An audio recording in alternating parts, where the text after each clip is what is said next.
Good day po mga bayang karerista. January 30, 2026, Friday at PJCI. Start time at 5:30 p.m.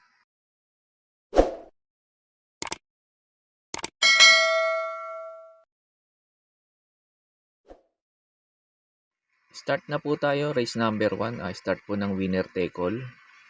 Distance 1,200 meters. May carry over pala tayo dito sa winner take all.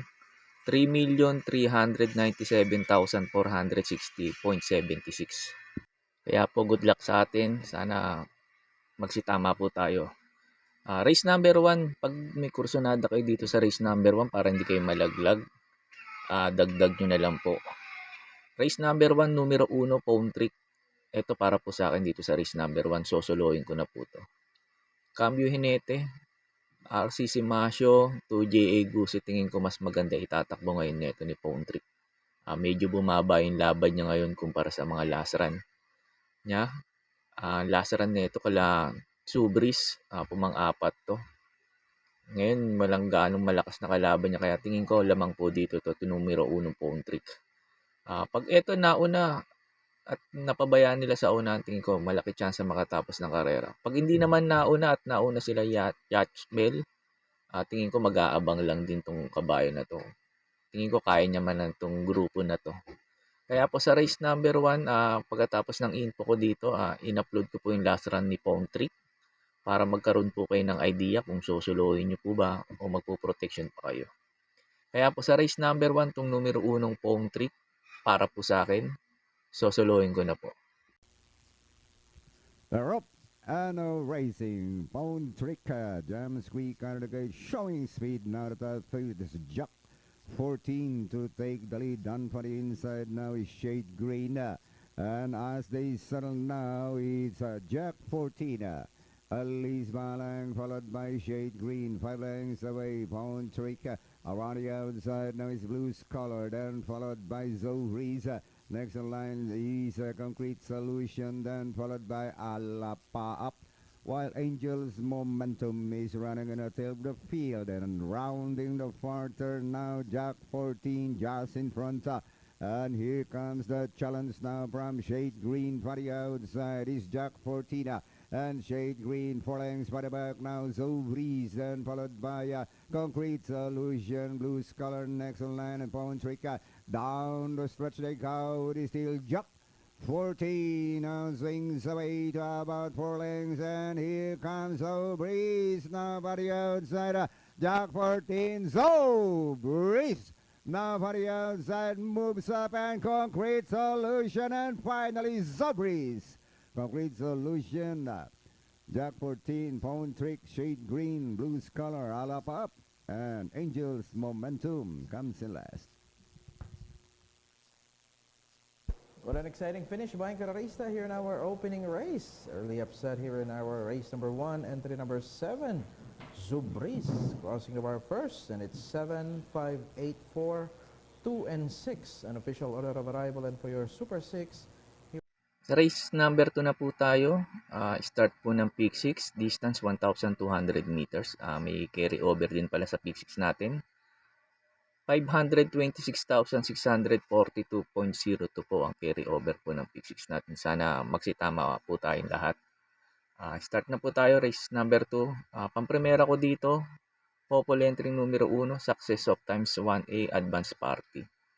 1A Advance Party, last run nito, medyo nanibago lang si Kabayo tapos galing sa bakasyon. Tingin ko baka magamayan niya na tong PJC at mag-umento na to kasi nga galing sa bakasyon si Kabayo. Bumabalik pa to last run. Kung meron lang to baka nanalo to yung 1A Advance Party rito.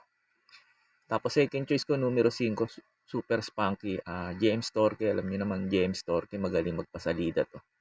Baka iunan niya na to. Pag ito nauna at hindi hinabol nila Advance Party, tingin ko malaki chance makatapos ng karera to. Itong numero 5, Super Spunky.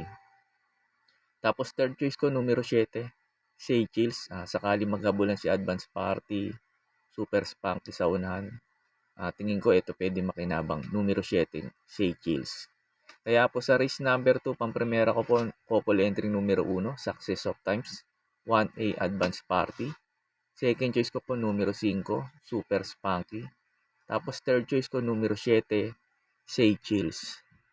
Sa race number 3 na po tayo, start po ng pick 5, distance 1,200 meters. Pampremera ko dito yung numero 3, Margo. Ito, bigyan lang na importansya na may-ari to. Tingin ko may panalo dito to. Tignan nyo rin kung biglang bibenta to kasi pag biglang bumenta to, lamang sa labas to numero 3 na to, Margo. Tapos second choice ko, numero 1, Amor Mi Amor. Ginawa ko lang kasi second choice kasi nga ngayon lang tatakbo sa PJC. Pero last run nito, kumang-apat to kala high octane, maganda na rin tinakbo. Kaya tingin ko may panalo din dito. Tapos third choice ko numero 6, Wireframe. Last run naman ni Wireframe. Kumang-apat din to kay title holder. Medyo maganda na rin tinakbo nito. Tingin ko ito pwedeng rumimate rito itong numero 6, Wireframe. Kaya po sa race number 3, pampremera ko po numero 3, Margo. Second choice ko po numero 1, Amor Mi Amor. Tapos third choice ko numero 6, Wireframe. Sa race number 4 na po tayo. Start po ng pick 4. Distance 1,200 meters. Dito pag may kursonada din kayo, dagdag lang din po kayo. Race number 4 to numero 6, Catral. Ito para po sa akin dito sa race number 4. Sosoloin ko na po to. Kahit sarati sakay nung numero 4 Pills Amor, tingin ko kaya niya pa rin itong laban na to.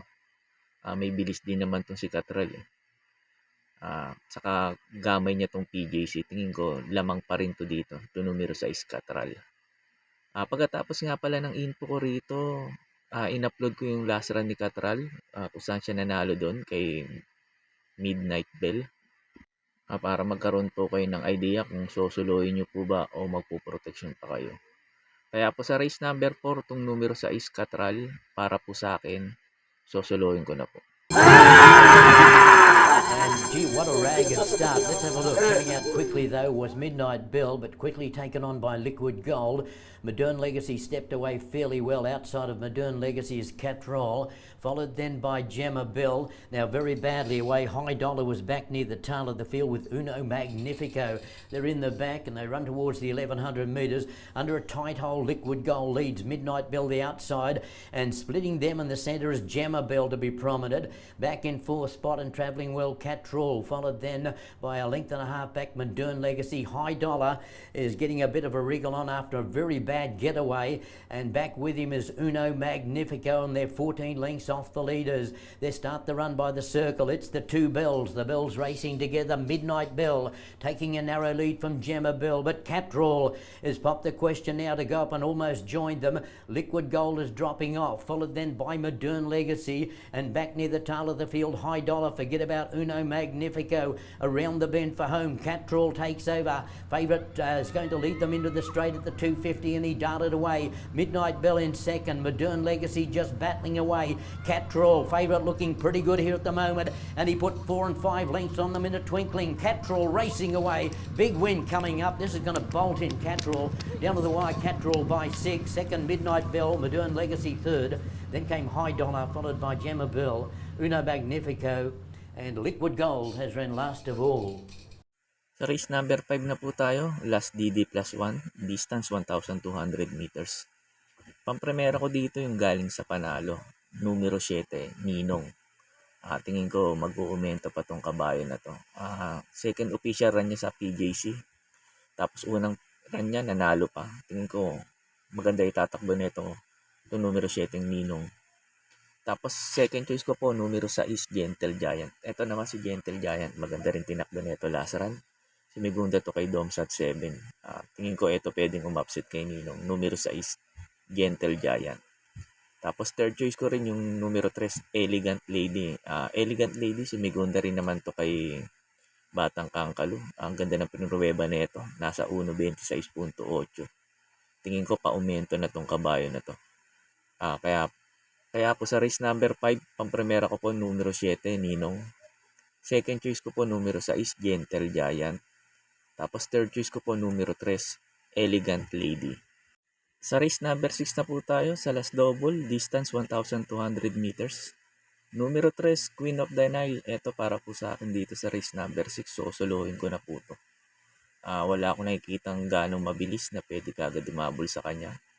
Yung Gemma Bell, may bilis din to pero hindi ganun kabilis katulad ni Queen of the Nile. Tapos, nasa numero 1 pa si Gemma Bell. Tingin ko, hindi maganda siya sa salida nito. Kaya tingin ko walang hahabol dito kay Queen of the Nile. Pag eto nauna, tingin ko malaki chance nito makatapos ng karera. Itong numero 3, Queen of the Nile. Last run nito, si Migunda to.